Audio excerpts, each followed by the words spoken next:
अस्सलामुअलैकुम वरहमतुल्लाहि वबरकातुहू। अल्लाह रब्बुल इज़्ज़ति वल जलाल का कुरान मजीद में इरशाद है कि इन्नल्लाह ला यग़फ़िरु अन युशरक बिही व यग़फ़िरु मा दून ज़ालिका लिमन यशा, कि अल्लाह तबारक व तआला जिस गुनाह को चाहेगा मुआफ़ फरमा देगा, लेकिन फरमाया कि शिर्क एक ऐसा गुनाह है कि उसको अल्लाह तबारक व तआला मुआफ़ नहीं करेगा। देखिए, आप यूँ समझिए कि एक तो होता है कुफ्र और एक होता है शिर्क। कुफ्र का मतलब तो यही है कि जो सिरे से अल्लाह तबारक व तआला को बिल्कुल मानता ही नहीं, अल्लाह तबारक व तआला का इनकार करता है। कि जैसे आजकल के हिंदू होते हैं, गैर मुस्लिम होते हैं, कि वो अल्लाह तबारक व तआला को बिल्कुल मानते ही नहीं, अल्लाह तबारक व तआला के सिरे से बिल्कुल इनकार ही कर देते हैं, और वो अपने बुतों को, अपने माबूदों को और अपने देवी देवताओं को, अपने हाथों से बनाए हुए बुतों को मानते हैं, पूजते हैं। और ना जाने उनके कितने बुत होते हैं, हज़ारों की, लाखों की तादाद में बुत होते हैं। उन्हीं को वो अपना माबूद मानते हैं और उन्हीं के सामने अपनी मन्नतें, अपनी हाजतें और अपनी ज़रूरतें रखते हैं। उन्हीं के सामने वो अपनी पेशानी टेकते हैं, अपना माथा टेकते हैं। तो इसको तो कहा जाता है कुफ्र। तो कुफ्र की सज़ा तो बहुत ख़तरनाक है। अल्लाह तबारक व तआला ने बयान फरमा दिया है, हदीस पाक के अंदर भी आया है कि जो बंदा कुफ्र करेगा, अल्लाह तबारक व तआला के सिरे से इनकार ही कर देगा, तो फिर वो हमेशा हमेश के लिए जहन्नम में रहेगा, कभी भी वो जहन्नम से निकल नहीं सकता। वैसे अल्लाह तबारक व तआला अपनी मर्ज़ी से चाहे तो माफ़ फरमा दे, उससे तो कोई रोकने वाला नहीं है, लेकिन कायदा यही है।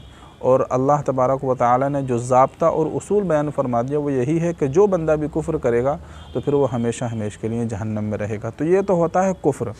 और एक होता है शिर्क। शिर्क का मतलब ये है कि बंदा बज़ाहिर तो अपने आप को मुसलमान कहलवाता है, नमाज भी पढ़ता है, रोज़े रखता है, उसका नाम भी मुसलमान होता है, मुसलमानों की फ़हरिस्त में उसका शुमार होता है, सारे काम वो मुसलमानों वाले करता है, लेकिन कहीं ना कहीं उसकी ज़िंदगी के अंदर शिर्क दाखिल हो जाता है। शिर्क की दो किस्में होती हैं, एक होता है शिर्क फ़िज़्ज़ात और एक होता है शिर्क फ़िस्सिफ़ात। कोई ज़्यादा मुश्किल नहीं है, आप आसानी के साथ समझ सकते हैं।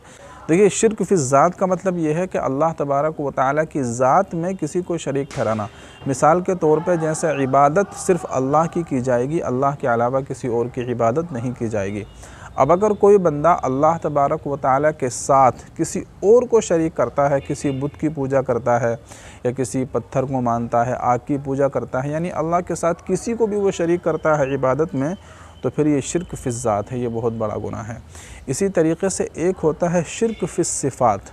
शिर्क फ़िस्सिफ़ात का मतलब आप यूँ समझिए कि जिस तरीक़े, यानी जिन चीज़ों का अल्लाह तबारक व तआला को इख्तियार है, यानी जो चीज़ें सिर्फ़ अल्लाह तबारक व तआला ही कर सकता है, अल्लाह के अलावा कोई और नहीं कर सकता।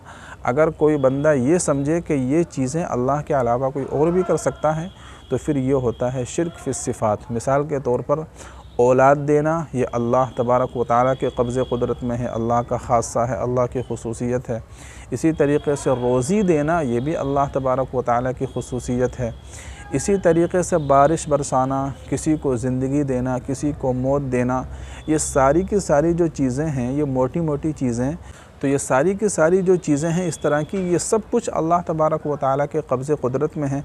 अल्लाह तबारक व तआला ने इन चीज़ों का इख्तियार किसी और को नहीं दिया है।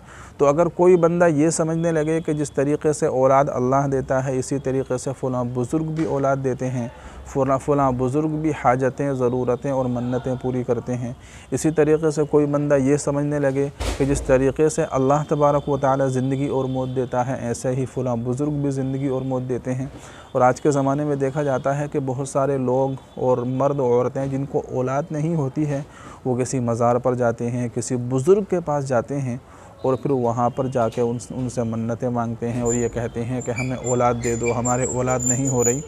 तो ये सारी की सारी चीज़ें ऐसी हैं कि जो खुला हुआ शिर्क है, और अगर कोई बंदा इस तरीक़े से करता है तो फिर ये बहुत बड़ा गुनाह है। अल्लाह तबारक व तआला ने कुरान मजीद में फ़रमा दिया है कि अल्लाह तबारक व तआला शिर्क को कभी भी माफ़ नहीं करेगा, शिर्क के अलावा जिस गुनाह को चाहेगा मुआफ़ फरमा देगा। तो हमें जो कुछ भी मांगना है सिर्फ़ और सिर्फ अल्लाह तबारक व तआला ही से मांगना चाहिए। अलबत्ता हाँ, इन बुज़ुर्गों का या किसी भी अल्लाह वाले का हम वसीला और वास्ता दे सकते हैं कि ए अल्लाह फ़लाँ बुज़ुर्ग के वास्ते से, फ़लाँ बुज़ुर्ग के वसीले से मुझे औलाद दे दे, मुझे रोज़ी दे दे, या मुझे फ़लाँ चीज़ दे दे, या ये सारी चीज़ें सही हैं। वास्ता और वसीला तो आप लगा सकते हैं, लेकिन डायरेक्ट जाके उन्हीं से मांगना और अल्लाह तबारक व तआला को बिल्कुल छोड़ देना, ये होता है शिर्क। इसको कहा जाता है शिर्क। ये बहुत बड़ा गुनाह है, अल्लाह तबारक व तआला इसको माफ़ नहीं फ़रमाएगा। तो ये मैंने आपको शिर्क के मुताल्लिक़ एक बहुत अहम बात बताई कि जो आजकल हमारे मुआशरे के अंदर बिल्कुल आम होती जा रही है। बहुत सारे लोग हैं कि जो अल्लाह के अलावा किसी और से अपनी मन्नतें और हाजतें मांगते हैं और अल्लाह के अलावा किसी दूसरों के सामने अपनी हाजतें और ज़रूरतें रखते हैं। तो ऐसा बिल्कुल नहीं करना चाहिए। और हाँ, उलमा ये भी फ़रमाते हैं कि अगर कोई बंदा शिर्क करता है तो फिर वो मुसलमान नहीं रहता, वो इस्लाम से बिल्कुल ख़ारिज हो जाता है, इस्लाम से निकल जाता है। तो अल्लाह ताला हम सब को शिर्क से और तमाम गुनाहों से बचने की तौफ़ीक़ अता फ़रमाए। अस्सलामु अलैकुम व रहमतुल्लाहि व बरकातुहू।